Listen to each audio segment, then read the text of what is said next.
Students, ये centre of mass physics का 2023 JEE advance का क्वेश्चन है. This question can be solved by coefficient of restitution and some bit of kinematics. दोनों use कीजिएगा, बन जाएगा. चलिए शुरू करते हैं. यहाँ देख रहे हैं आप, हाई टच से एक बॉल को स्लाइड कराया गया है यहाँ पे, और यहाँ पे कोई फ्रिक्शन नहीं है, तो यहाँ से वो निकलेगा, यहाँ के ग्राउंड को हिट करेगा किसी एंगल पे, और वहाँ से कोएफिशिएंट ऑफ रेस्टिट्यूशन गिवन है 1/√3, और वहाँ से बाउंस करेगा. इस पूरे सिनेरियो पे 3-4 ऑप्शंस हैं और हमें चुनना है इनमें से कौन कौन से ऑप्शंस करेक्ट है. मल्टीपल चॉइस करेक्ट ऑप्शन है. शुरू करते हैं. पहले U0 की जानकारी लेनी है, क्योंकि यहाँ पे यही पूछा गया है ए पे. तो यहाँ से यहाँ गिर रहा है, कोई फ्रिक्शन है नहीं, तो ये तो क्लियर है कि वहाँ तक आते आते हाई टच है, तो U0 की वैल्यू कितनी हो जाएगी, √2g स्मॉल h. और वो किस डायरेक्शन में होगी, x डायरेक्शन में. तो ये वाला जो ऑप्शन है पहले से मैंने टिक कर दिया है, ए इज़ करेक्ट. अब आगे बढ़ते हैं. v का मतलब है कि जब यहाँ पे टकराने के बाद उछलेगा तो कितनी स्पीड से उछलेगा. पर पहले क्या स्पीड थी, पहले वो हम पता कर लेते हैं, उसको हम v प्राइम नाम दे देते हैं. तो अगर मैं v प्राइम की बात करूँ, है ना, तो आप हाई टच से आ रहे हैं, आप यहाँ से कितने से निकले थे, √2gh आई कैप से निकले थे ना, है ना. तो √2gh आई कैप तो मेंटेन होगा, एक्स डायरेक्शन में कोई डिसेलेरेशन होगा नहीं, और आप 3h हाइट और गिर रहे हैं, तो वाई डायरेक्शन में, वैसे वो वाई नहीं है यहाँ पे, देखिए z गिवन है, तो केयरफुल रहिएगा.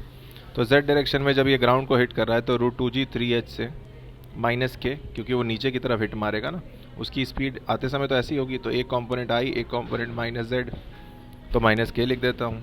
अब टकराने के बाद हमें पता है along the line of normal, यानी कि वर्टिकल डायरेक्शन में ई लगता है, और दूसरे डायरेक्शन में नहीं लगा सकते आप. तो ये जो आई कैप वाला वैल्यू है, ये तो एज इट इज़ रहेगा √2gh आई कैप.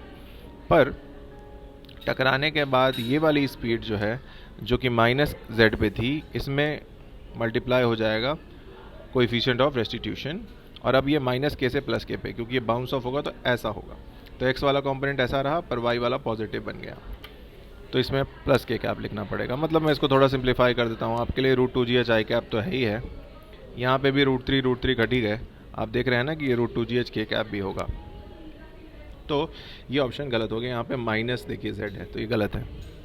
एंगल का पता कर लेता हूँ मैं. तो अगर मैं tan थीटा यहाँ पे लिख दूँ, tan थीटा से मतलब है कितने एंगल पे आगे इसने ग्राउंड को हिट किया था, यानी कि मैं ये भी लिख सकता हूँ. तो tan थीटा की value velocity in y direction by velocity in x direction हो जाएगा. तो √2gh 3h, √2g 3h upon √2gh कर सकता था मैं सीधा सीधा. इनको काटेंगे तो आपको भी पता है √3 ही आ रहा है tan थीटा, यानी कि थीटा 60 डिग्री होगा. ये भी सही हो गया ऑप्शन नंबर सी.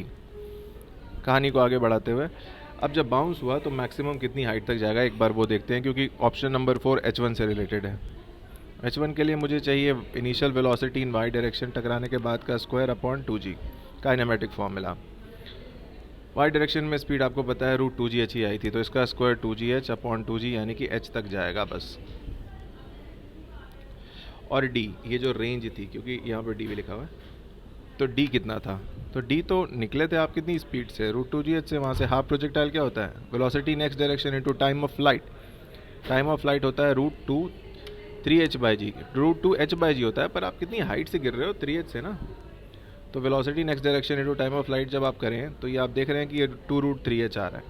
इससे मैं ऑप्शन नंबर डी कंफर्म कर सकता हूँ. अगर मैं d/h1 करूँगा, मतलब 2√3h, और h1 तो अभी अभी h आ गया है, यही तो h1 है ना जो h आया था, देखिए h कट गया, मतलब 2√3 का रेशियो होना चाहिए, यानी कि the option number D here is also the correct option.